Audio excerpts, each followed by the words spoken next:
सुदेवाय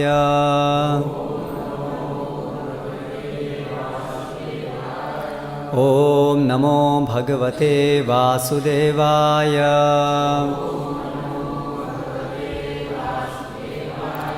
ओम नमो भगवते वासुदेवाय।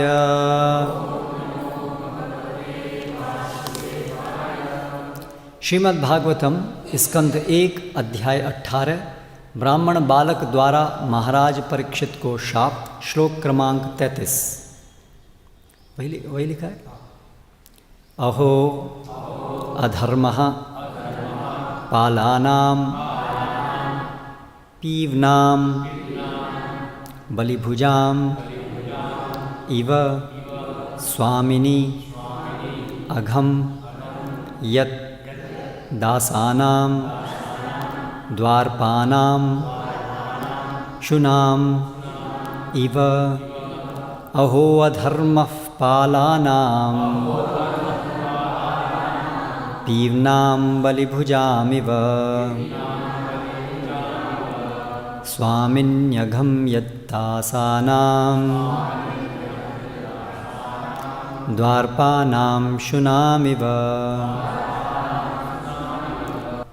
अहो जरा देखो तो अधर्मः अधर्म पालानां शासकों का पीवनां पाले गए का बलिभुजां कौओं की तरह इव सदृश स्वामिनी स्वामी को अघम पाप यत जो है दासानां नौकरों का द्वारपानां दरवाजे की रखवाली करने वाले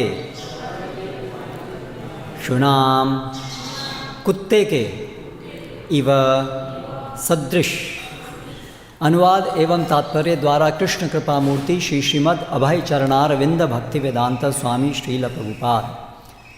ब्राह्मण बालक श्रृंगी ने कहा, अरे शासकों के पापों को तो देखो, जो अधिशासी दास सिद्धांतों के विरुद्ध कौओं तथा द्वार के रखवाले कुत्तों की तरह अपने स्वामियों पर पाप ढाते हैं। तात्पर्य, ब्राह्मणों को समाज रूपी शरीर का शिर तथा मस्तिष्क माना जाता है और क्षत्रियों को बाहुओं की आवश्यकता शरीर को सभी प्रकार की क्षतियों से बचाने के लिए पड़ती है, लेकिन बाहुओं को सिर तथा मस्तिष्क के निर्देशों के अनुसार कार्य करना होता है। यह प्राकृतिक व्यवस्था है जो परमेश्वर द्वारा की गई है, क्योंकि भगवत गीता में पुष्टि की गई है कि चारों वर्ण जिनके नाम ब्राह्मण क्षत्रिय वैश्य तथा शूद्र हैं, मनुष्यों के गुणों तथा उनके कार्यों के अनुसार निर्धारित किए गए हैं। स्वाभाविक है कि ब्राह्मण के पुत्र के लिए अपने योग्य पिता के निर्देशन में ब्राह्मण बनने के अच्छे अवसर प्राप्त रहते हैं, जिस प्रकार एक चिकित्सक के पुत्र के लिए योग्य चिकित्सक बनने का अच्छा अवसर रहता है। इस प्रकार वर्ण व्यवस्था अत्यंत वैज्ञानिक है। पुत्र को पिता की योग्यता का लाभ उठाना चाहिए और एक ब्राह्मण या चिकित्सक बनना चाहिए, अन्य कुछ नहीं। योग्य हुए बिना कोई न तो ब्राह्मण बन सकता है न चिकित्सक, और यही समस्त शास्त्रों तथा सामाजिक व्यवस्थाओं का अभिमत है।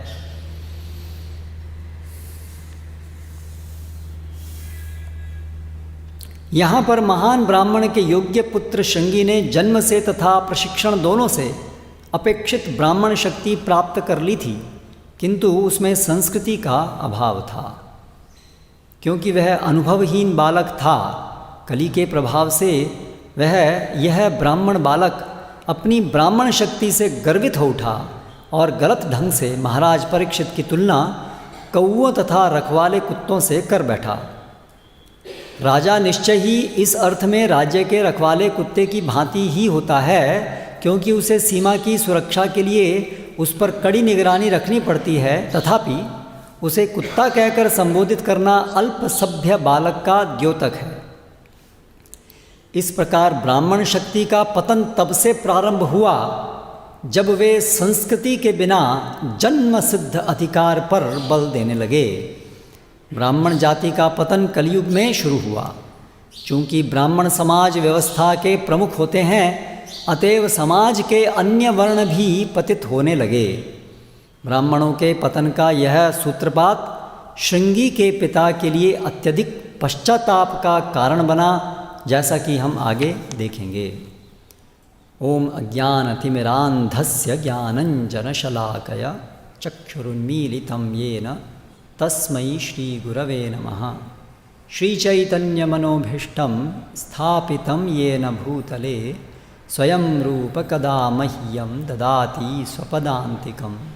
वन्देऽहं श्रीगुरो श्रितपदकमलं श्रीगुरून् वैष्णवांश्च श्रीरूपं साग्रजातं सहगणरघुनाथान्वितां तं सजीवं साद्वैतं सावधूतं परिजनसहितं कृष्णचैतन्यदेवं श्रीराधाकृष्णपादान् सहगणललिता श्रीविशाखान्वितांश्च।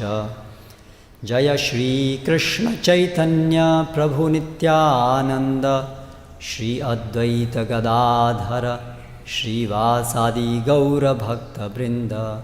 हरे कृष्णा कृष्ण कृष्ण हरे हरे, हरे राम राम राम हरे हरे।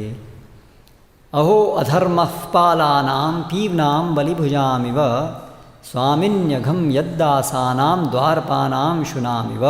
ब्राह्मण बालक श्रृंगी ने कहा, अरे शासकों के पापों को तो देखो, जो अधिशासी दास सिद्धांतों के विरुद्ध कौओं तथा द्वार के रखवाले कुत्तों की तरह अपने स्वामियों पर पाप ढाते हैं। तो कल हमने पढ़ा कि वो जो शमिक ऋषि थे, उनका एक पुत्र था जिसका नाम श्रृंगी था, और वो अपने मित्र बालकों के साथ खेल रहा था, और वहाँ पर उसको ये समाचार प्राप्त हुआ कि इस प्रकार एक राजा परीक्षित ने उनके पिता से पानी मांगा और पिता ने नहीं दिया, कुछ प्रत्युत्तर नहीं दिया। तत्पश्चात राजा ने क्रुद्ध होकर के वहाँ पड़े एक मृत सांप को उनके गले में डाल दिया। ऐसा समाचार उसको मिला, और ये समाचार सुन करके अभी उसकी क्या प्रतिक्रिया थी उसको इन श्लोकों में वर्णित किया गया है। तो अभी वो दंड देने वाला है, शाप देने वाला है वो ब्राह्मण बालक। तो शाप देने से पहले शाप देने का औचित्य क्या है, ये 3 श्लोकों में वर्णित करता है। जस्टिफिकेशन। तो आज के श्लोक में वो कहता है, अहो कितने आश्चर्य की बात है कि ये जो पाला नाम मतलब जो पालन करते हैं, अर्थात क्षत्रिय लोग, उनके अधर्म को तो देखो, कितने अधर्मी ये लोग हो गए हैं। और फिर 2 उपमाएं देता है क्षत्रियों के लिए, बलिभुजाम और शुनाम। ये जो क्षत्रिय हैं ये कुत्तों के समान हैं और कौओं के समान हैं। क्यों? कौवे का गुण क्या होता है, जो घर में लोग जो खाने के बाद फेंक देते हैं उच्चिष्ट, उसको वो खाता है। ये कौओं का विशिष्ट गुण है। तो उसी प्रकार से ये सारी जो धरातल जो भू है, जमीन है, वो वास्तव में ब्राह्मणों की संपत्ति मानी जाती है, क्योंकि ब्राह्मण जो हैं वो भगवान के प्रतिनिधि माने जाते हैं, और भगवान इस सभी भूखंड के स्वामी हैं। और इस प्रकार से भगवान के ऑन बिहाफ, वहाँ पर ऑन बिहाफ ऑफ गॉड दे बदले, ठीक है। कुछ शब्द होगा इसका अच्छा ऑन बिहाफ। तो भगवान इस भू सारी जमीन के अधिपति हैं, और क्योंकि ब्राह्मण भगवान के सबसे प्रथम प्रतिनिधि होते हैं, ब्राह्मणों के मुख से भगवान खाते हैं, ब्राह्मणों के मुख से भगवान संदेश देते हैं। तो इस प्रकार और ब्राह्मण भगवान को सबसे अधिक जानते हैं, तो इस प्रकार से भगवान के वो प्रथम प्रतिनिधि माने जाते हैं ब्राह्मणगण। इसलिए ये जमीन जो है ब्राह्मणों की मानी जाती है। लेकिन ब्राह्मण जो हैं, क्योंकि उनकी खुद की इच्छा या उनका वो कर्तव्य नहीं होता कि वो ये भूखंड का संचालन करें, इसको अलग अलग लोगों को दें, उसका उपयोग कैसे करना है इसकी व्यवस्थाएं बनाएं। उनका कार्य या उनकी पूरी रुचि जो है वो भगवान को समझना और भगवान को समझाना, भगवान के द्वारा दिए गए निर्देशों को लोगों को बताना, इसमें वो रत रहते हैं। इसलिए वो ये कार्य क्षत्रियों को देते हैं। तो इस तरह से क्षत्रिय जो है उनकी तुलना यहाँ पर कौवों से की है कि जो राजा जो अपना राज्य ब्राह्मणों का था वो उसको दे दिए, क्षत्रिय तुम लो, इस तरह से कौवे। और जो कुत्ते हैं उसकी तुलना इसलिए की है क्योंकि कुत्ता जो है वो द्वारपाल होता है, रक्षा करता है। तो उसी प्रकार से ब्राह्मणों की सब संपत्ति है, उसकी रक्षा करने के लिए ये उन्होंने क्षत्रियों को नियुक्त किया है इस प्रकार से।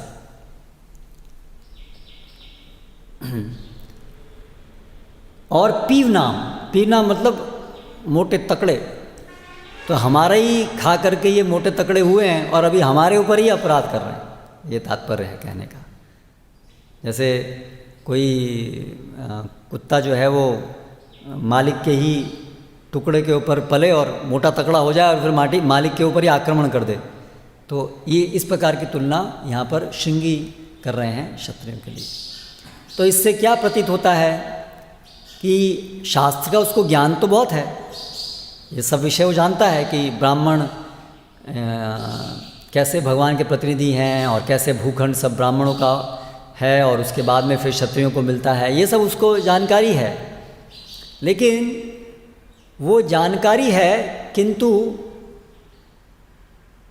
असंगति भी है उसकी, सही प्रकार की जानकारी नहीं है, आधी अधूरी जानकारी है। जानकारी है किंतु जो सद्गुण है वो नहीं है, इसकी वजह से वो जानकारी जो है वो सही प्रकार से भगवान की इच्छा के अनुसार उपयोग में नहीं हो रही है। तो श्रील प्रभुपाद जी पहले के तात्पर्य में और इस तात्पर्य में भी कह रहे हैं कि ज्ञान तो है लेकिन संस्कृति नहीं है। ज्ञान तो है लेकिन संस्कृति नहीं है, संस्कृति का अभाव है, कल्चर नहीं है। तो ये एक बहुत बड़ा महत्वपूर्ण विषय है, संस्कृति, वैदिक संस्कृति। आजकल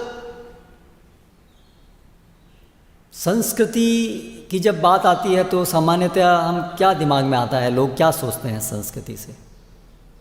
प्रभुपाद एक जगह लिखते हैं संस्कृति से आजकल लोग सोचते हैं कुछ नृत्य करना, आर्ट्स एंड क्राफ्ट्स, सांस्कृतिक आयोजन। तो सांस्कृतिक आयोजन में क्या होगा, कुछ कलाओं का प्रदर्शन होगा, उसको आजकल संस्कृति माना जाता है। लेकिन संस्कृति, कला इत्यादि तो बहुत एक छोटा सा भाग है संस्कृति का। संस्कार जिससे पढ़ते हैं, सुसंस्कार, उसको संस्कृति कहते हैं। और संस्कार का अर्थ होता है जो हमारे अंतःकरण में जो भी छाप पड़ती है, जिससे हमारा प्रशिक्षण होता है, उसको संस्कृति कहते हैं। जैसे कल भी हमने चर्चा की, एक तो अभिजातस्य, जन्म से ही हम कुछ वासनाओं के साथ आते हैं, पूर्व कर्मफल के संस्कारों को लेके आते हैं। और दूसरा, जन्म के उपरांत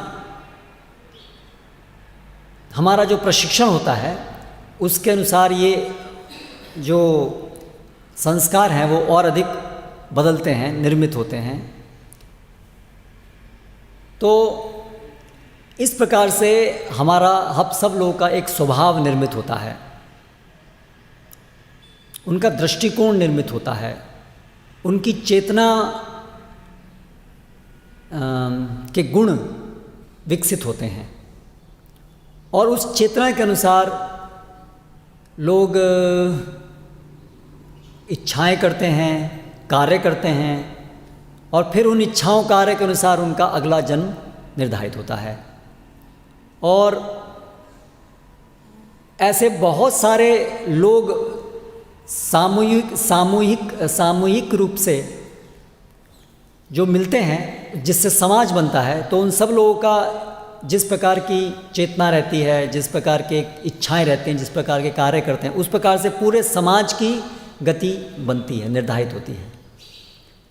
तो इसीलिए कोई भी समाज के अंदर जो जीवन शैली है, दृष्टिकोण है, मुख्य रूप से संस्कृति का सबसे आधारभूत बात है पूरा उनका जीवन के प्रति दृष्टिकोण।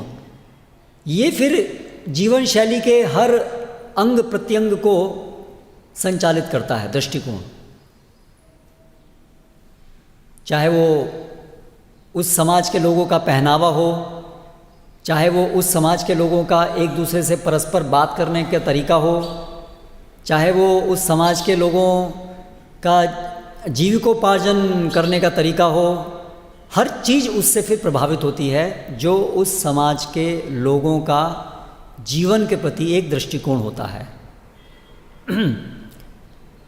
तो इसलिए संस्कृति वो केवल नृत्य करना, आर्ट्स यही नहीं है। आजकल जो संस्कृति है वो है नास्तिकता पे आधारित इंद्रिय भोग की संस्कृति। ये वास्तव में आज की संस्कृति है, भौतिकतावाद। और फिर नाच गान भी कैसा होगा वो भी उससे प्रभावित होगा। पहले जैसे अभी आजकल हम बोलते हैं सांस्कृतिक कार्यक्रम में कुछ भरतनाट्यम कुछ करते हैं, अभी थोड़ा समय में अभी सांस्कृतिक कार्यक्रमों में फिर ये डिस्को एंड हो ही गया है। अभी स्कूल कॉलेज में, स्कूलों में जब ये होते हैं एनुअल फंक्शंस, सांस्कृतिक कार्यक्रम, तो उसमें अभी फिल्मी गानों के ऊपर बच्चे नाचते हैं। हमारे समय में ऐसा नहीं था। सांस्कृतिक कार्यक्रम मतलब कुछ आपके तो ऐसे करके ये बदल जाता है। तो इसलिए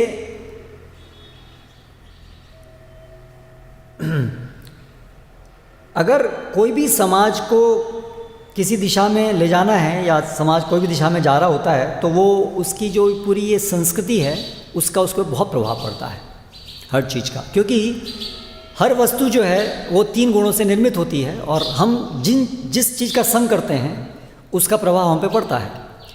तो जैसा हम पहनते हैं वो भी 3 गुणों के अंदर है, सात्विक पहनावा, राजसिक पहनावा, तामसिक पहनावा।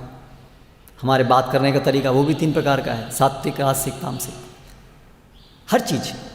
तो इसलिए संस्कृति जो है वो हमारे को हर क्षण प्रभावित करती रहती है, हमारी चेतना को।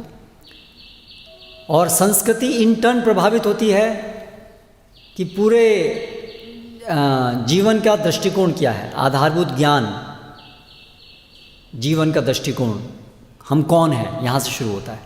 हम कौन हैं, क्या हम शरीर हैं या हम आत्मा हैं।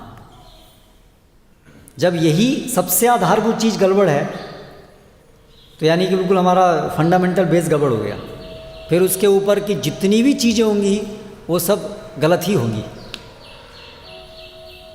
इसलिए ये आधुनिक सभ्यता, आधुनिक संस्कृति या सभ्यता जो भी है उसकी सबसे मूलभूत कमी ये अज्ञानता है कि हम कौन हैं।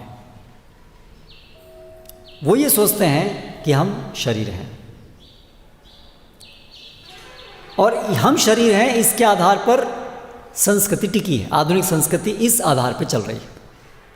जब हम ये सोच लेते हैं कि हम शरीर हैं, तो फिर शरीर का सुख ही हमारे जीवन का लक्ष्य बन जाता है, और पूरे समाज का लक्ष्य समाज के सब लोगों को अधिक से अधिक शारीरिक सुख प्रदान करना बन जाता है। उसके अनुसार फिर हमारी हर चीज़ निर्धारित होती है। हमारे नियम लॉज भी उसी प्रकार से बनते हैं। फिर जैसे पहले था कि डाइवोर्स जैसा कुछ नहीं है, डाइवोर्स नहीं है, डाइवोर्स पाप माना जाता था। पति पत्नी स्त्री पुरुष जो है वो कभी भी एक बार विवाह हुआ तो वो इस प्रकार से फिर अलग हो करके और इस प्रकार से दूसरे से विवाह नहीं कर सकते थे, ये पाप माना जाता था। तो जब वैदिक संस्कृति में तो था, अभी जब तथाकथित स्वतंत्रता हमको मिली, तब जो हिंदू हैं उनके ऊपर ये हिंदू लॉज अधिनियम लगाए जाते थे कि भाई हिंदू लोग ये पालन करते हैं इसलिए इनको ये पालन करें। फिर धीरे धीरे धीरे जैसे जैसे समय बीता तो अभी ये देखा गया कि अभी ज़्यादातर हिंदू तो हिंदू नियम पालन नहीं करना चाहते हैं, वो तो अभी चाहते हैं इनसे बाहर निकलना। तो इसलिए फिर एक समय पर उन नियमों के अंदर चेंज कर दिया गया। ठीक है, पहले हिंदू उसमें था कि स्त्री पुरुष पति पत्नी जो है वो अन्य किसी अविवाहित स्त्री पुरुष के साथ में संबंध नहीं रख सकते हैं, ये एक नियम है वैदिक संस्कृति के अंदर। लेकिन अभी धीरे धीरे ऐसा देखा गया कि ये अभी नियम जो है लोग ज़्यादा स्वीकार नहीं करना चाहते हैं। ज़्यादातर लोग चाहते हैं कि ये स्वतंत्रता होनी चाहिए, विवाहित लोगों को भी स्वतंत्रता होनी चाहिए कि वो किसी के अन्य के साथ भी संबंध रख सकते हैं। तो इसलिए अभी रिसेंटली ये लॉ भी चेंज कर दिया गया। चेंज कर दिया गया मतलब लॉ को इंटरप्रेट कर दिया गया और आवश्यकता पड़ने पर उसमें चेंज भी कर दिया जाएगा। तो इससे हम क्या देख रहे हैं कि जो हमारी जीवन शैली है, जो हमारी कल्चर है, वो इस आधारभूत जो गलत समझ है कि हम शरीर हैं, उसकी वजह से कैसे एक एक करके पूरी बदलती जा रही है। हम शरीर हैं इसलिए धर्म का स्थान नहीं रह गया। इसलिए क्या हुआ कि जब स्वतंत्रता मिली तो डिक्लेयर किया गया कि हम जो है वो धर्मनिरपेक्ष राज्य हैं, और धर्मनिरपेक्ष की एक समझ उसको सेक्युलर, धर्मनिरपेक्ष का मतलब ले लिया सेक्युलर। सेक्युलर मतलब होता है जिसको धर्म से कोई लेना देना नहीं है। तो राज्य और धर्म जो है वो व्यक्तिगत विषय है, जिसको जैसा पालन करना है, नहीं करना है, वो उसकी बात है। शासन की तरफ से धर्म को लेकर के कोई ध्यान नहीं दिया जाएगा, बल्कि इसका प्रैक्टिकली क्या हो गया कि धर्म जो पालन करेगा, करना है तो बस अपने घर के अंदर करो, बाहर मत दिखाओ उसको, एक तरीके से प्रोत्साहित नहीं किया जाएगा। ये बात हो गई, इस तरह से आ गई। तो फिर उस प्रकार से नियम भी बदलने गए। फिर धार्मिक जो नियम है, जो भी हमारे इंडियन कॉन्स्टिट्यूशन, जो भारत का जो संविधान है, उसमें धर्म के आधार पर जो सारे नियम हो रहे थे, धीरे धीरे वो सब अभी हटते जा रहे हैं और सेक्युलरिज्म, धर्मनिरपेक्षता के आधार पर नियम आते जा रहे हैं। तो इस तरह से हमारे नियम भी बदल रहे हैं। तो इस तरह से संस्कृति पूरी आधुनिक संस्कृति आ रही है वैदिक संस्कृति की जगह। तो उसके परिणाम भी होते हैं। फिर उसके परिणाम होते हैं, फिर हमारी गति उस प्रकार से बनती है, लोगों का व्यवहार उस प्रकार से बनता है। तो यहाँ पर हम क्या देख रहे हैं कि ये जो ब्राह्मण बालक था श्रृंगी, कलियुग के प्रभाव से जो वैदिक संस्कृति चली आ रही थी, अभी उसमें एक बदलाव आ गया, सांस्कृतिक समझ में एक बदलाव आ गया। क्या बदलाव आ गया कि वैदिक संस्कृति में वर्णाश्रम व्यवस्था जो है वो वैदिक संस्कृति का पाया है। उस वर्णाश्रम व्यवस्था के अंतर्गत ब्राह्मण, क्षत्रिय, वैश्य, शूद्र, ये 4 वर्ण हैं, और इन चारों वर्णों के कर्तव्य हैं और एक हायरार्की है, एक हायरार्की क्रम है कि समाज के अंदर कौन ऊपर है कौन नीचे है। ऊपर नीचे का तात्पर्य विशेष रूप से शक्ति से होता था। कौन संचालन कौन करेंगे, किनकी बात मानी जाएगी, कौन मार्गदर्शन देंगे, इसके आधार पर हायरार्की बनती थी। धन संपत्ति के आधार पर हायरार्की नहीं बनती थी। इसलिए ब्राह्मण जो है वो तो निर्धन होते थे, लेकिन हायरार्की में वो ऊंचे होते थे। लेकिन वर्तमान समय की जो हायरार्की है वो धन संपत्ति के आधारित है। जिसके पास धन संपत्ति ज़्यादा है उसके पास ज़्यादा शक्ति भी आती है। ठीक है, ये बदलाव आ गया। इसलिए आजकल सभी लोग जो है धन संपत्ति प्राप्त करना चाहते हैं, क्योंकि धन संपत्ति जहाँ है वहाँ सम्मान है, उनकी बात ही मानी जाती है, उनकी ही शक्ति है। लेकिन वैदिक संस्कृति में धन संपत्ति को ये मूल्य नहीं दिया जाता था। इसलिए हम देखते हैं चाणक्य पंडित हैं, बिल्कुल कुटिया में रहते हैं। पहले समाज के जो सब समाज को जो दिशा देने वाले लोग थे वो ऐसे कुटिया में रहते थे, उनको धन संपत्ति से दूर रहते थे वो, और पूरे समाज को मार्गदर्शन देते थे और उनका सम्मान होता था, सब लोग उनको सुनते थे। बड़े बड़े राजा इतने धन संपत्ति वाले होते थे, राजा होते थे, लेकिन ब्राह्मण को प्रणाम करते थे, है ना। तो ये संस्कृति थी। तो ये संस्कृति भगवान के द्वारा स्थापित संस्कृति है, वैदिक संस्कृति। तो ये भगवान की इच्छा है और भगवान जानते हैं कि समाज को सही प्रकार से चलाने के लिए किस प्रकार के नियमों की आवश्यकता है। इसलिए वो वैदिक संस्कृति जो है वो भगवान की इच्छा के अनुसार बनी चलती है, और वही एकमात्र ऐसी संस्कृति है, ऐसा प्रशिक्षण है जिससे हर व्यक्ति का आध्यात्मिक विकास हो, जिससे सब लोग अपने मनुष्य जीवन के गंतव्य को प्राप्त कर सकें धीरे धीरे। और वो गंतव्य क्या है कि इस तीनों गुणों के चक्कर से निकल करके, माया के पाश से निकल करके भगवत धाम जा सकें। इसलिए वैदिक संस्कृति का कोई अल्टरनेटिव नहीं है। वैदिक संस्कृति कोई एक और संस्कृति नहीं है। अनेक प्रकार की जीवन शैली हो सकती है। आजकल की विचारधारा क्या है? संस्कृति मतलब एक जीने का बस तरीका, और ये आर्बिट्ररी हो गया है। आर्बिट्ररी मतलब मनमाना। भाई आपको पैंट पहनना अच्छा लगता है, पैंट पहनो, किसी को धोती पहनना है धोती पहनो, किसी को बाल ऐसे रखना अच्छा लगता है ऐसे पहनो, ऐसे रखना है ऐसे रखो। It's arbitrary. ये तो केवल एक अपनी मन पसंदगी की बात है, आज ऐसा मान लिया गया है। क्योंकि इसके पीछे बहुत बड़ी फिलॉसफी है। हर चीज़ के पीछे फिलॉसफी होती है, दर्शन। जो वैदिक संस्कृति है उसके पीछे दर्शन क्या है कि भगवान हैं, हम सब उनके दास हैं। सृष्टिकर्ता हैं भगवान। जब सृष्टिकर्ता हैं तो सृष्टिकर्ता के नियम आ गए, और हम दास हैं तो हम उनके सेवक हैं। तो हमें उनकी इच्छा के अनुसार कार्य करना चाहिए। We should be obedient. हम उनके दास हैं, उनके अनुसार हमें चलना चाहिए। तो इसलिए कौन निर्धारित करेगा कि क्या करना चाहिए क्या नहीं करना चाहिए? भगवान निर्धारित करेंगे।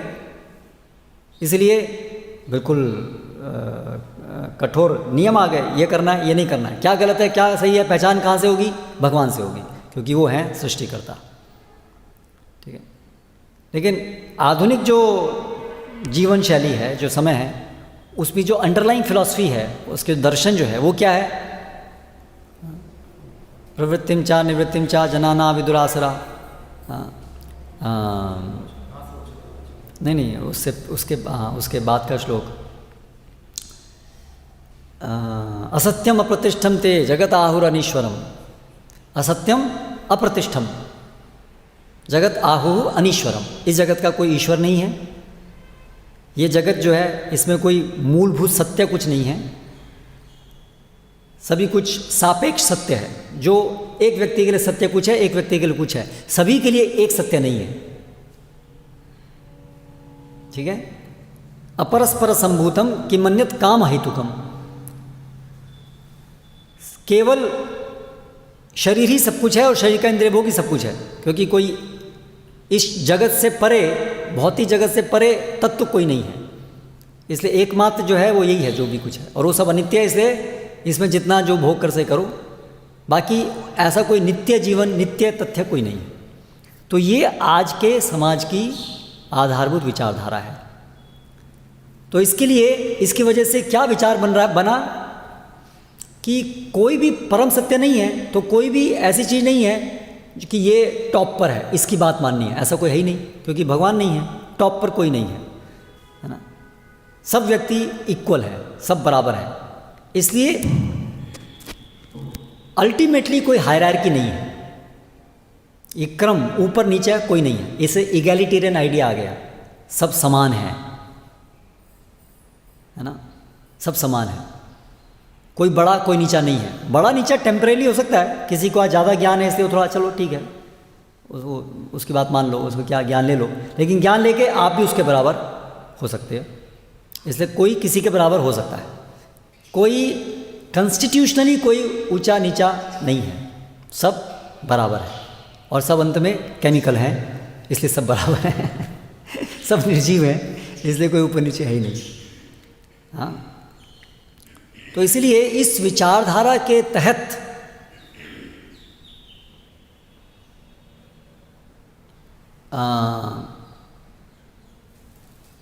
शास्त्र इत्यादि कोई है नहीं, सब हमें अपने आप से समझना है, और समझ करके बस जगत में कैसे चलता है जान लेना है। ऐसी ही पूरी विचारधारा है। तो इसीलिए एक बड़ा विद्रोह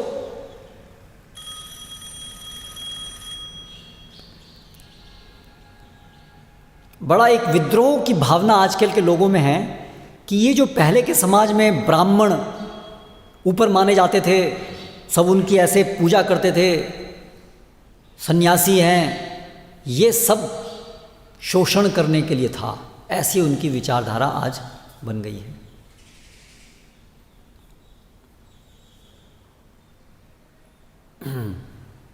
सब समान हैं, और ये जो विचारधारा बनी कि ये सब शोषण करने के लिए था, उसके पीछे ऐसे कुछ चीज़ें भी हुई जिससे कि इस भ्रांत धारणा को और बल मिल गया।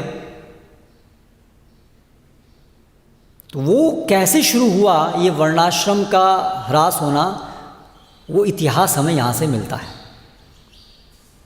कलयुग का आरंभ में क्या क्या हुआ जिससे कि वैदिक संस्कृति का पतन हुआ, वो हमें यहाँ पर अभी जानने को मिल रहा है। तो श्रील प्रभुपाद जी क्या कह रहे हैं कि वर्णाश्रम व्यवस्था चरमरानी तब शुरू हुई जब उच्च वर्ण के लोगों ने निम्न वर्ण के लोगों को घृणा के प्रति घृणा करनी शुरू की। तब से ये बीज था, वर्णाश्रम व्यवस्था के खत्म होने का बीज यहाँ से आरोपित हो गया। और सबसे पहला पात्र इसका था श्रृंगी, यहाँ से शुरू हुआ। कलयुग ने उसको भ्रष्ट किया, श्रृंगी ऋषि को भ्रष्ट किया, क्योंकि पूरे समाज का जो मार्गदर्शन करने वाला है वो ब्राह्मण वैदिक संस्कृति में। तो सबसे पहले ब्राह्मण को भ्रष्ट किया। जब ब्राह्मण भ्रष्ट हो गए तो ऑटोमेटिकली सारे नीचे वाले तो भ्रष्ट अपने आप हो जाएंगे।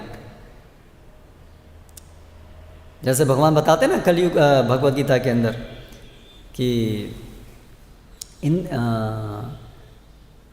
बुद्धि मन और इंद्रिया अस्य अधिष्ठानम उच्यते, काम यहाँ बैठा हुआ है, यहाँ अटैक करो।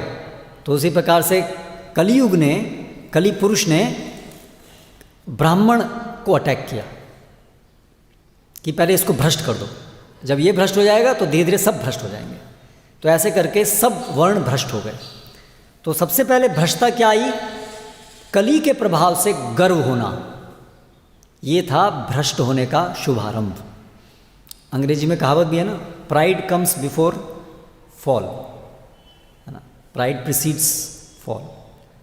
गर्व जब, अहंकार जो है, गर्व जो है वो पतन का कारण बनता है।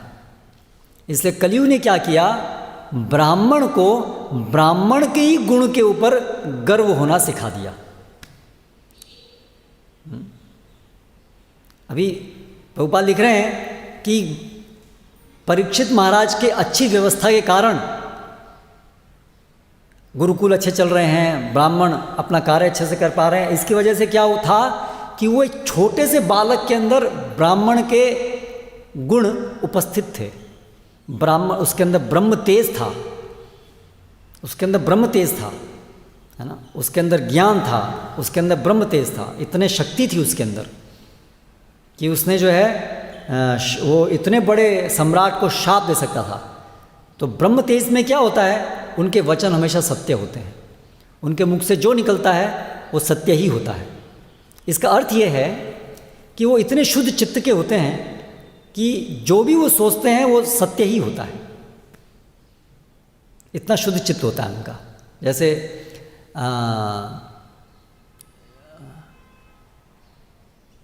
मुझे प्रसंग एग्जैक्टली याद नहीं आ रहा, महाभारत में था, युधिष्ठिर महाराज कहीं किसी प्रसंग में उनके मुख से कुछ चीज़ निकलती है तो बोलते हैं ये मेरे मुख से निकली है तो ये सही होगी, ये गलत नहीं हो सकती है।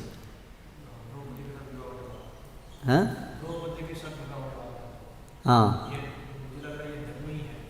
हाँ हाँ, ये धर्म ही है, ये धर्म नहीं हो सकता, क्योंकि मेरे यानी उनका चित्त इतना शुद्ध है कि ऑटोमेटिकली जो भी उनके मन में विचार आएगा वो सही होगा। इसी को हम आज भी ले सकते हैं, आज इतना अशुद्ध है कि जो भी विचार आएगा वो अधर्मी होगा। करेक्ट, ऐसे ही हो रहा है। ये लॉ जो बनाते हैं, जो भी सब जो सोचते हैं वो उल्टा ही होता है। धर्मम अधर्मम इति वा, धर्म को अधर्म, अधर्म को धर्म ही मानते हैं, क्योंकि पूरा अंदर से कंटेमिनेटेड है, तो जो भी विचार आएगा उल्टा ही होगा। इसलिए अगर आज के लोग अगर किसी की संस्तुति कर रहे हैं तो समझ लीजिए वो गलत ही होगा, लाइक दैट, नेचुरल। तो इस तरह से तो इसलिए, और उनकी इतनी शक्ति होती थी कि जब उन्होंने कोई चीज़ बोल दी कि इसका इस प्रकार से होगा, ये 7 दिन के अंदर मर जाएगा, तो इतनी शक्ति उनके अंदर थी कि देवतागण इत्यादि भी उसी प्रकार से वो व्यवस्था करते थे। हाँ ठीक है, तो इतनी उसके अंदर शक्ति थी। तो वो शक्ति ये दिखा रही है कि इतनी सुंदर व्यवस्था थी, है ना। तो हम देखते हैं कि मंत्र से इतने सारे कार्य हो जाते थे, ब्राह्मण इवन क्षत्रिय भी, ये सब बड़े शक्तिशाली थे। लेकिन क्या हुआ कि अभी वो शक्ति तो है, ब्रह्म तेज है, लेकिन अभी घमंड घुस गया, अभिमान आ गया, और वहाँ से फिर धीरे धीरे सब ह्रास हो गया। और आजकल की स्थिति आप देखिए ब्राह्मणों की क्या है। एक ये ब्राह्मण हैं जो शाप दे सकते हैं इतने बड़े उसको, और एक वर्तमान समय के ब्राह्मण हैं। क्या शक्ति है आजकल के ब्राह्मणों में? कोई शक्ति नहीं। उनको तो शास्त्र भी नहीं पता है, कुछ श्लोक भी नहीं पता है, और जीवन में क्या सफाई इत्यादि सब कुछ नहीं है। तो कितना ह्रास हो गया है। मांस खाते हैं, सब कुछ झूठ बोलते हैं। तो आप देख सकते हैं, एक ये स्तर देखिए और एक ये स्तर देखिए। लेकिन ये जो ब्राह्मण बालक था, ये भी यहाँ से दोष प्रदूषण शुरू हो गया घमंड का। तो ब्राह्मण जो हैं, आप देखिए भगवत गीता के अंदर अलग अलग वर्णों के गुण बताए गए, कार्य बताए गए। उन कार्यों में ब्राह्मण के क्या बताए गए हैं? क्षमा दमा तप शौचम शांति आर्जवम एवच ज्ञान विज्ञानम आस्तिक्यम ब्रह्म कर्म स्वभावजम। ब्रह्म के कर्म क्या है? क्षमा दमा, इंद्रियों का संयमन, मन का संयमन, ज्ञान विज्ञान आस्तिक्यम शांति, ये सब आर्जवम, ये सब कार्य हैं उसके। करेक्ट। तो उसके ब्राह्मण का जो मुख्य है वो उसके ये गुण हैं। हाँ, उसके जो कार्य हैं,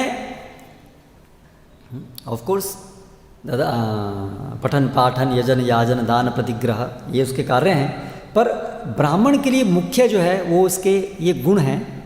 कार्य करना अपने आप में कोई विशेष उसमें वो नहीं है ना, पूजा अर्चना करना, है ना, दान देना, लेकिन मुख्य उसके पीछे है कि ये गुण होंगे तो ही वो कार्य ढंग से हो पाएंगे। इसलिए गुणों के ऊपर बड़ा जोर है। इसलिए ब्राह्मण के लिए ऐसे देखने लगेगा लोगों को, ब्राह्मण क्या करते हैं? कुछ विशेष कुछ मेहनत का काम तो नहीं करते हैं, कुछ पाठ करते हैं बस। अरे ये क्या काम हुआ, बस पाठ कर रहे हैं, शास्त्र पढ़ रहे हैं, बस क्या काम हुआ।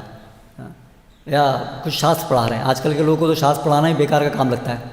करेक्ट। कुछ टेक्निकल नॉलेज लो तो कुछ उससे पैसा कमाया, कुछ होगा। ये क्या बेकार की पढ़ाई कर रहे हो, है ना। और पूजा करना, ये क्या पूजा करना, ये बेकार का काम है। तो उनको लगता है ब्राह्मण लोग जो है निठल्ले, बेकार का काम करने वाले लोग। करेक्ट। तो लोगों की समझ में नहीं आएगा आजकल के लोगों की।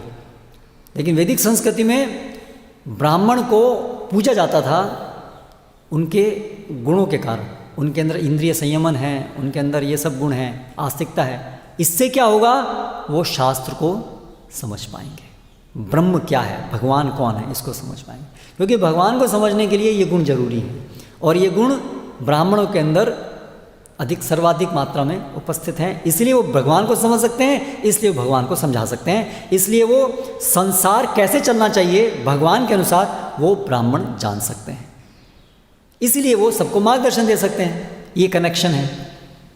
अभी आज की जो संस्कृति, जो जीवन शैली है, उसमें कोई भगवान नहीं, कोई शास्त्र नहीं, इसलिए कोई ब्राह्मण की आवश्यकता नहीं, इसलिए समाज को कैसे चलाना है ना। जो पैसे वाले लोग हैं वो बैठ के सोचेंगे कि भाई कैसे चलाना है समाज को। आजकल समाज कौन चलाता है, कैपिटलिस्ट चलाते हैं, पैसे वाले लोग समाज चलाते हैं, नियम वो बनाते हैं, नियम चलाते वो हैं। किस आधार पे चलाएंगे वो लोग, ज़्यादा से ज़्यादा पैसा हमें कैसे मिले, इस आधार पे चलाएंगे। ठीक है। तो उसमें ब्राह्मणों की जरूरत क्या रह गई, इससे उनको ब्राह्मण लोग सब बेकार के लोग दिखते हैं। ठीक है। आजकल सबसे इम्पोर्टेंट कौन है, जो अच्छा पैसा कमा सके, वो सबसे इम्पोर्टेंट है।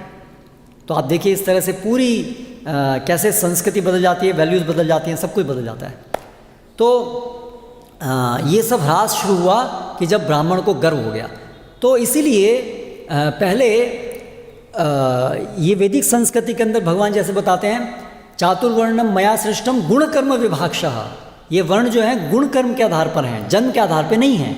लेकिन जब ह्रास होना शुरू हुआ तो गर्व हो गया ब्राह्मण को कि मैं ब्राह्मण हूँ, ये सब क्षत्रिय कुत्ते हैं, ये इनको हमारी सेवा करनी चाहिए। तो गर्व हो गया, और गर्व की वजह से फिर गुण खत्म हो गए धीरे धीरे।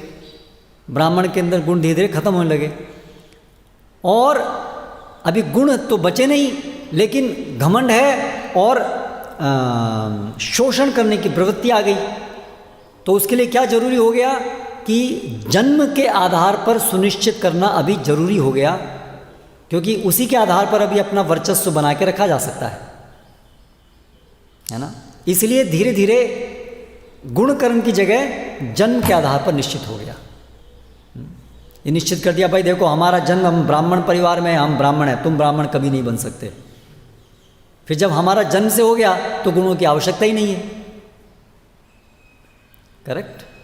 अगर ये फिक्स कर दिया गया कि भाई ब्राह्मण का पुत्र ही ब्राह्मण बनेगा और कोई नहीं बन सकता, तो मुझे गुण प्राप्त करने की जरूरत ही नहीं है, ट्रेनिंग की जरूरत ही नहीं है, फिक्स हो गया जन्म से। करेक्ट। जैसे आजकल है मिनिस्टर का लड़का मिनिस्टर, अगर ऐसा हो गया तो फिर आप देखिए नेक्स्ट जनरेशन थर्ड क्लास हो जाएगी। ये नेचुरल है।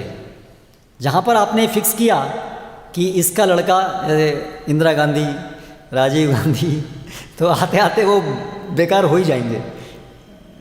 ये नेचुरल है। जहाँ पर ये सिस्टम होगा, कोई भी संप्रदाय में आप देख लीजिए, जहाँ पर ये सेमिनल, क्योंकि फिर वहाँ गुण नहीं रहेगा ना, वो फिजिकली फिक्स हो गया, तो फिर प्रेरणा नहीं रही कि हमें गुण प्राप्त करना है।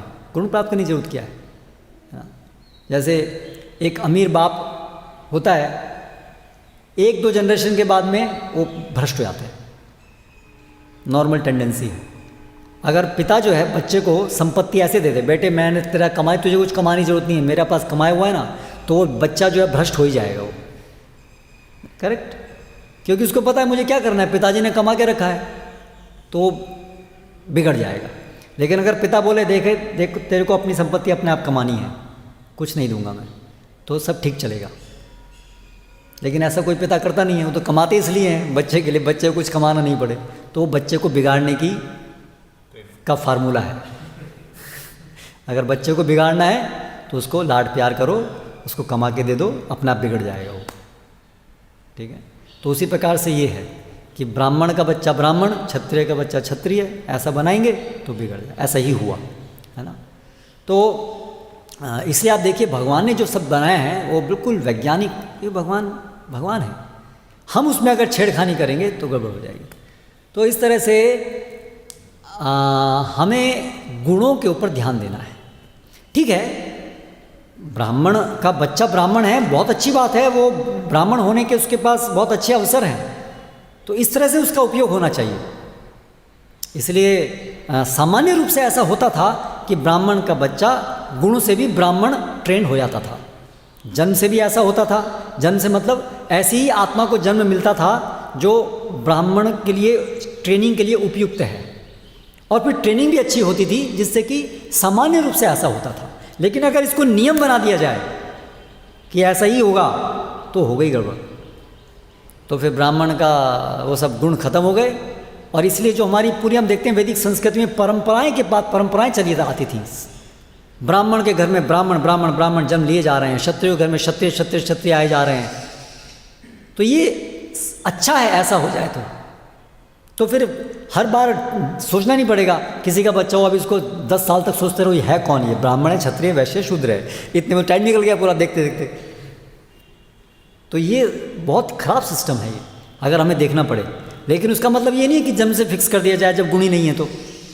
लेकिन होना ये चाहिए कि ऐसी अच्छी ट्रेनिंग होनी चाहिए, ऐसे अच्छे संस्कारों का सिस्टम होना चाहिए कि स्वाभाविक रूप से, सामान्य रूप से ब्राह्मण के घर में ब्राह्मण आते रहें, क्षत्रिय घर में क्षत्रिय आते रहें, वैश्य घर में वैश्य आते रहें, शूद्र घर में शूद्र आते रहें, और सब जो है भक्ति करते रहें, है ना।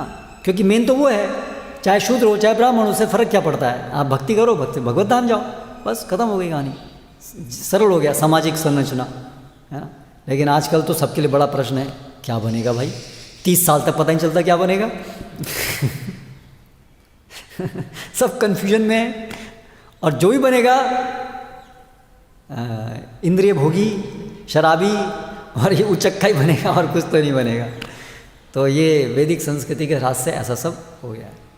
तो इसलिए अगर हमें वर्णाश्रम को पुनर्स्थापित करना होगा तो हमें ये तो समझना होगा कि हम जन्म के आधार पर तो नहीं कर सकते हैं, हमें गुण के आधार पर, अभी ये इसका कोई विकल्प नहीं रह गया है, अभी हमें गुण के आधार पर चुनना होगा। इसलिए बड़ा ध्यान देने की जरूरत है कि शास्त्र कौन पढ़ रहा है, कौन सुना रहा है ना। क्योंकि अगर गुण नहीं है, संस्कृत पढ़ लिया, कुछ किसी के अंदर एकेडमिक बुद्धि होती है, तो वो ज़रा अच्छे से शास्त्र को पढ़ करके इसको उस श्लोक में ये बताया, यहाँ ये बताया, उसका एकेडमिकली उसको अच्छे से एनालाइज कर पाते हैं। तो अगर हम ये सोच लें हाँ जो एकेडमिकली स्ट्रांग है उसको प्रचारक बना दो, तो फिर वही हो जाएगा श्रृंगी जैसा जो हुआ इसलिए प्रचारक ब्राह्मण गुण देखना पहले जरूरी है, एकेडमिक नॉलेज से नहीं हो, नहीं तो गर्व हो जाएगा उनको जो हुआ। इसलिए सबसे पहले गुरुकुल में ट्रेनिंग क्या होती है ब्राह्मणों के लिए, है ना, मीनियल सर्विसेज। ब्रह्मचारी गुरुकुले वसानदान्तो गुरोर्हितम, नहीं कि पहले आते ही वेद पाठ शुरू हो जाता है, पहले आते वेद पाठ शुरू करा दिया तो उसको तो गर्व हो जाएगा, अरे मैं तो बहुत इंटेलिजेंट हूँ, मेरे अंदर बहुत मेमोरी है, इतने सब मुझे आ गया, तो गुरुजी अभी मैं आपका गुरु बन गया, फिर ऐसा ही करेगा वो। इसलिए पहले ब्रह्मचारी को पहले उसको विनम्रता, उसको पहले घमंड उसका ये हटना चाहिए, है ना, ये ट्रेनिंग जरूरी है। तो ये सब बड़ी सूक्ष्म चीज़ें हैं, अगर इनका ध्यान नहीं रखा जाएगा तो फिर श्रृंगी जैसे ब्राह्मण बनेंगे। तो इसलिए पात्रता पहले लानी जरूरी है। इसलिए जो भी प्रचारक हैं उनकी बड़ी जिम्मेदारी है, हाँ, कि वो हमेशा, हम ये सब जो भी कार्य कर रहे हैं भगवान की सेवार्थ कर रहे हैं, हर व्यक्ति के अंदर ये विचार हमेशा रहना चाहिए, हम सेवार्थ कर रहे हैं, और सबसे ज़्यादा ब्राह्मण और क्षत्रिय के अंदर रहना चाहिए, क्योंकि वो बिगड़े तो समाज को कोई नहीं बचा सकता। शूद्र बिगड़ेगा तो संभालने वाले ऊपर वाले हैं और उनका इतना प्रभाव नहीं होता है ना, तो इसलिए कम लोग बिगड़ेंगे, कम प्रभाव पड़ेगा। लेकिन अगर ब्राह्मण बिगड़ गया तो सब कुछ बिगड़ जाएगा। आजकल ब्राह्मण ही बिगड़ा हुआ है, ये सारे जो फिलॉसफर हैं वो कौन है, बिगड़े हुए ब्राह्मण हैं। डार्विनवाद, एक ब्राह्मण बिगड़ा हुआ, डार्विन बड़ा विचारक, फ्रॉयड, मार्क्स, कार्ल मार्क्स, ये सब कौन है? बिगड़े हुए ब्राह्मण। क्योंकि कलयुग में क्या है, असुर लोग ब्राह्मण बन करके आएंगे, तो ये इनके उदाहरण हैं। तो इन लोगों ने ऐसी ऐसी फिलॉसफी देते हैं लोग, और पूरा संसार उस रास्ते पे चलता है, और उससे सब पूरा समाज नष्ट भ्रष्ट हो जाता है। एक मार्क्सवाद से आप देखिए क्या हालत है। ऐसे ही सब अलग अलग बात देने वाले चल रहे हैं सब। तो इसीलिए प्रभुपाद ने ये इस्कॉन स्थापित करने के पीछे सबसे पहला हेतु था रियल ब्राह्मण बनाना। क्योंकि ब्राह्मण पहले बनेगा तो ब्रेन ठीक होगी समाज की, तो फिर दूसरे वर्ण ठीक होने शुरू होंगे। वो स्ट्रेटेजी है कि पहले ब्राह्मण बनाए हम लोग पहले कुछ, लेकिन ब्राह्मण बनने के बाद दूसरे वर्णों को भी बनाना पड़ेगा। ब्राह्मण ही तो ब्राह्मण का काम नहीं करेंगे तो सब बेकार हो जाएगा। इसलिए फिर वैश्य शुद्ध, क्षत्रिय वैश्य शूद्र, वो भी ढंग से उनको बनाना पड़ेगा। वो नेचुरली कोई ब्राह्मण है तो ये काम करेगा, क्योंकि ब्राह्मण का स्वाभाविक रूप से यही कार्य होता है, समाज को मार्गदर्शन देना। तो इससे ये पूरा जो आंदोलन है इस प्रकार से बहुत बड़ी लंबी सोच है इसके पीछे। हम उसके एक भाग हैं, हमें उस पूरी लंबी सोच को समझना चाहिए, और उसके अनुसार भगवान की इच्छा को स्थापित करने के लिए आंदोलन है, और इसको हमें समझ करके इसको धीरे धीरे इसको स्थापित करना चाहिए। हरे कृष्णा। यहाँ पर समाप्त करते हैं। कोई टिप्पणी प्रश्न है तो आप पूछ सकते हैं।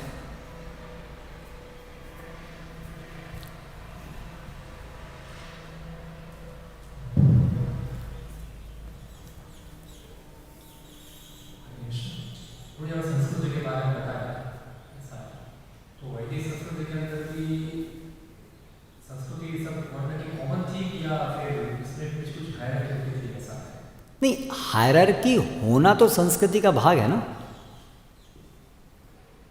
आप प्रश्न एग्जैक्टली क्या कह रहे हैं? जैसे ब्राह्मण क्षत्रिय हायरार्की है तो कुछ जो रूल्स होते थे, जो संस्कृति के जो नियम होते थे पालन करने के, या तो उनके जो स्वभाव होते थे ऐसा।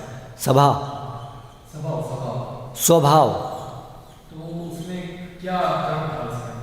क्या क्रम? तो जैसे उदाहरण देता हूँ, सत्य बोलना है। हाँ, तो ये सत्य बोलना एक नियम है ऐसा। सत्य बोलना एक गुण है। ब्राह्मण के लिए ही है, क्षत्रिय के लिए, वैश्य के लिए, ये कितना हद तक कौन पालन करता है? जैसे आप देखिए तो श्रीमद् भागवतम में नारद मुनि बताते हैं कि 30 गुण जो हैं वो सभी वर्णों के लिए समान गुण हैं। उसमें सत्य भी आता है। वो मनुष्य होने के लिए गुण है 30। ठीक है। वर्णाश्रम क्या है? मनुष्य समाज का वर्गीकरण है।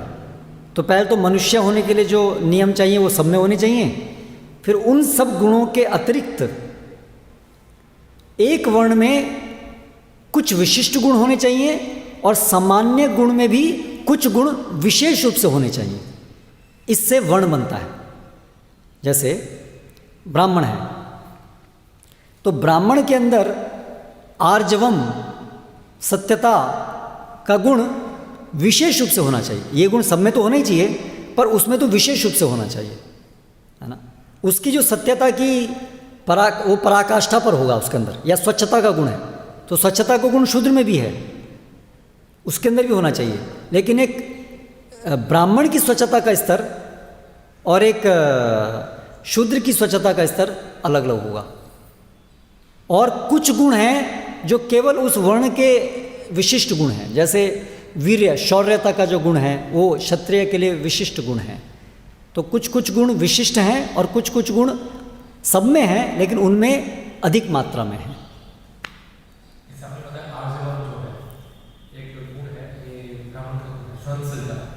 नहीं, आर्जव मतलब ऑनेस्टी, फॉरगिवनेस। तो वो भी हम देखते हैं कि वो इसमें भी ग्रेडली होता है इसके अंदर भी। जैसे कि ब्राह्मण जो है वो दर्द जो है का सहन नहीं कर सकता। हम जैसे महाभारत में देखते हैं ऐसा, कर्ण के बारे में। शांति के अलग अलग अर्थ होते हैं। फॉरगिवनेस उसका एक अर्थ है, केवल सहनशीलता एक अर्थ नहीं है, क्योंकि फॉरगिवनेस के अंदर सहनशीलता आती है। अपने अपमान को सहन कर पाना, वो एक और प्रकार का सहन करना है। सहन केवल शारीरिक दुख सहन करना ही सहन नहीं होता है, मानसिक दुख सहन करना भी सहन करना होता है। तो ब्राह्मण जो है वो अपमान सहन कर सकता है, इसलिए वो दूसरे को क्षमा कर सकता है। अब जब क्षत्रिय है, क्षत्रिय के लिए ये जो मापदंड थोड़ा ऊंचा है, ब्राह्मण के मुकाबले शारीरिक कष्ट सहन करना उसका ज़्यादा है। और मानसिक वो अपमान सहन करना है क्षत्रिय। हाँ, तो इसलिए वो उसके इस प्रकार से वो गुण अलग अलग बनाए हैं। क्षत्रिय के लिए ये है, उसके लिए वो है। एक ब्राह्मण जिस स्तर पे वो कर सकता है वो क्षत्रिय नहीं कर सकता है, दूसरा नहीं कर सकता है, लाइक दैट।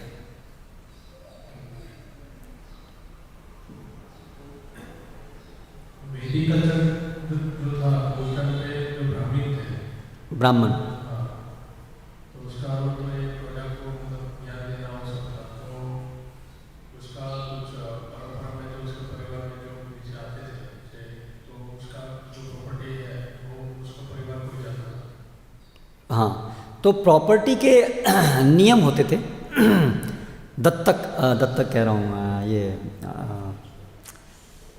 क्या बोलते हैं उसको, हाँ वर्ष, हाँ, तो उसके नियम हैं शास्त्रों में।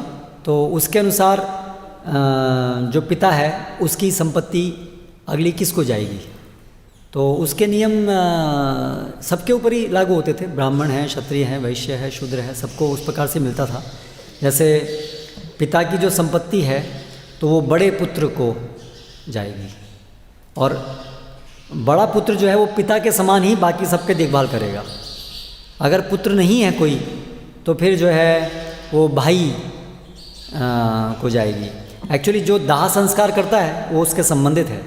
जो दाह संस्कार करता है वो संपत्ति का जो हायर होता है वही दाह संस्कार करता है, इसलिए पुत्र करता है। अगर पुत्र नहीं है तो फिर भाई का लड़का करता है, अगर वो भी नहीं है तो बहन का लड़का करता है। तो इस प्रकार से ये वारसदार और दाह संस्कार करने वाले ये कनेक्टेड हैं। तो इसके जो नियम है उसके अनुसार वो होता था ब्राह्मण में भी। मतलब उसका लड़की का लड़का होगा वो भी जा सकता। अगर लड़का नहीं है और भाई का लड़का भी नहीं है, भाई भी नहीं है, भाई लड़का नहीं है, तो फिर बहन का लड़का कर सकता है। मतलब वो सिस्टम वही है, मतलब मैं चाहूँ कि मेरा लड़की का लड़के को दूसरा ऐसा नहीं है, ऐसा कल्चर नहीं है। नहीं, वो नियम से ही जाएगा। जी माता जी।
तो प्रश्न सबको समझ में आया ना।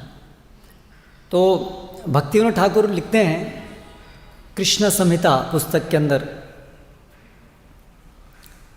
कि जो समाज के बड़े लोग होते थे, घर के जो बड़े हैं, माता पिता, ताऊ चाचा, फिर उनके जो उस परिवार के जो ब्राह्मण हैं वो, या गांव के जो वरिष्ठ लोग हैं वो, जब बच्चा कुछ युवावस्था के नज़दीक होता था तब इस प्रकार से विचार करते थे कि इसके अंदर पिता के गुण से अलग तो कुछ गुण नहीं है ना, ये विचार करते थे। कौन से गुण हैं ये विचार करने की आवश्यकता नहीं थी। सामान्य रूप से जो भी बच्चा का जो पिता है उसी के अनुसार उसका ट्रेनिंग होता था। ऐसा नहीं था कि हर बच्चे के लिए पहले विचार करना पड़ता था कि ये कौन सा गुण है इसके अंदर। सामान्य रूप से क्योंकि ज़्यादातर ऐसा ही होता था कि पिता के गुण के अनुसार ही बच्चे के गुण होते थे, तो इसलिए उसके अनुसार ही उसका प्रशिक्षण शुरू हो जाता था। लेकिन कुछ समय पश्चात ये अगर जो ये बड़े लोग हैं उनको अगर वो देखते थे कि कहीं कुछ उल्टा तो नहीं है, पिता के गुण के विपरीत तो गुण नहीं है, अगर हैं तो फिर उसकी ट्रेनिंग जो है वो बदली जाती थी, और फिर उसको घर से अलग भी होना पड़ेगा, सब कुछ संभव होगा, क्योंकि वर्ण के अनुसार सब कुछ बदलता है, हमारे कार्य करने की शैली और सब कुछ बदलता है। जैसे आप देखिए तो जो ये थे ऋषभ देव, तो उनके जो 100 पुत्र थे, तो उसमें से सबसे जो बड़े थे भरत महाराज, वो क्षत्रिय बने, लेकिन उसके जो नेक्स्ट 9 भाई थे वो सब महान ब्राह्मण बने। तो अभी जब वो ब्राह्मण बनेंगे तो स्वाभाविक है वो राजमहल में तो रहेंगे नहीं, वो तो आश्रम में रहेंगे, और तो इसलिए जब वो उनके जब गुण बदल गए तो फिर उनका स्थान भी बदल गया, और उस प्रकार से उनका फिर परिवार अलग प्रकार से चलेगा। तो ऐसे बहुत सारे उदाहरण शास्त्रों में हैं कि पिता एक वर्ण का है और बच्चा दूसरे वर्ण का है, और फिर जब वर्ण बदल गया तो उसकी पूरी जीवन शैली और पूरी इस प्रकार से वो अलग हो जाएगी। हाँ, गुरुजन है एक, तो जैसे कोई भी जो बच्चा है गुरुकुल में जा रहा है तो वहाँ तो गुरु देख रहे हैं उसको। ब्राह्मण 3 जो वर्ण के लोग हैं वो गुरुकुल जाते थे, ब्राह्मण क्षत्रिय वैश्य, तो वहाँ पर गुरु उनको देख रहे हैं, तो अगर उनको देखने में लग रहा है कि ये इस गुण का नहीं है, उसके अनुसार फिर उसकी ट्रेनिंग करते थे। और जो शूद्र हैं वो गुरुकुल में नहीं जाते थे, लेकिन वो गांव में ब्राह्मण हैं, गांव में ही, और गांव में ही जो वरिष्ठ लोग हैं वो लोग देखते थे, और उसके अनुसार फिर वो उसको निर्धारित करते थे, अगर अलग है तो।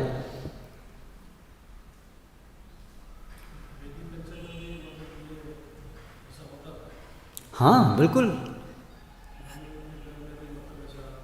हाँ ऐसा होता था शास्त्रों में। ऐसे हमारे भागवतम में कितने सारे ऐसे उदाहरण हैं। एक पुस्तक है ब्राह्मण ओ वैष्णव, भक्तिदान सरस्वती महाराज के द्वारा लिखी हुई, उसमें वो बहुत सारे उदाहरण देते हैं, 100 उदाहरण देते हैं शास्त्रों में से। इनके पिता ये लेकिन बच्चा ये, पिता ये शूद्र है ब्राह्मण हो गया, ब्राह्मण है शूद्र हो गया, सब प्रकार के उदाहरण देते हैं वो।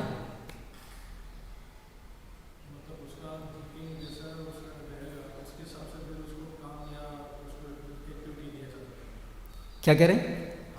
किंग, हाँ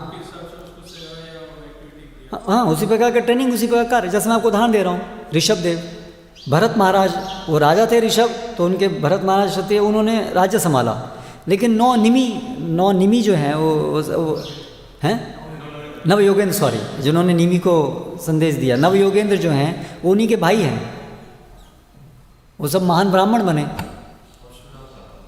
हैं, परशुराम हैं, यस, बहुत सारे बात, ठीक है, बोलिए।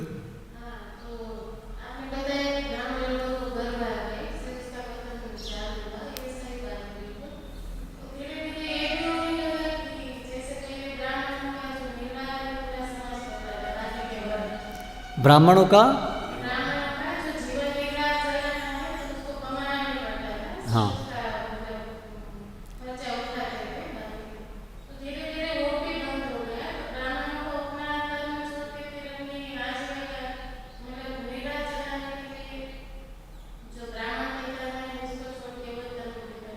हाँ हाँ, मतलब ब्राह्मण का पतन हुआ और फिर सबका पतन हुआ, और फिर जो ब्राह्मण चाहते भी हैं ब्राह्मण का कार्य करना, अभी वो भी करना उनके लिए संभव नहीं रह गया, तो सब तरफ से पतन हुआ। केवल ब्राह्मणों के ऊपर ही सब कुछ नहीं है, ब्राह्मणों का पतन हुआ, और फिर जैसे बहुत सारे आप दक्षिण भारत में देखिए, अभी पुजारी हैं, वो चाहते हैं उनके अंदर ब्राह्मण के कुछ गुण हैं बचे हुए, लेकिन अभी जो सरकार है या जो भी लोग हैं कोई दक्षिणा देता नहीं है ना, तो अभी वो कैसे जीवन निर्वाह करेंगे। सरकार जो है वो कुछ साल पहले मैं वहाँ था, तब पुजारी को 900 रुपये देते थे महीने के, तो अभी वो कैसे वो रहेगा। तो इसलिए सब ब्राह्मण जो हैं साउथ इंडिया के वो सब अभी चले गए फिर आईटी इंडस्ट्री में, बाहर सब आईआईटी में सब जो है वो ब्राह्मण, सब बहुत सारे ब्राह्मण वहीं पड़े हुए हैं सब, क्योंकि बुद्धि तो है उनकी, उनके अंदर कुछ अवशेष हैं, और वो चाहते भी थे, कई ब्राह्मण जो हैं वो चाहते हैं कि हम ब्राह्मण का काम करें, लेकिन ब्राह्मण का काम करने के लिए अभी वो व्यवस्था नहीं है। तो दोष केवल ब्राह्मणों के ऊपर नहीं दिया, वो शुरुआत है, पर फिर धीरे धीरे सारी की सारी व्यवस्था पूरी चरमर आ गई। तो फिर ब्राह्मणों को विवश होकर के, जो ब्राह्मण का कार्य करना भी चाहते हैं, उनको विवश होकर को छोड़ना पड़ा। तो सब तरह से ऐसा हो गया। तो इसलिए अभी कोई ब्राह्मण का काम भी नहीं करना चाहता, कैसे करेगा? यस प्रभु।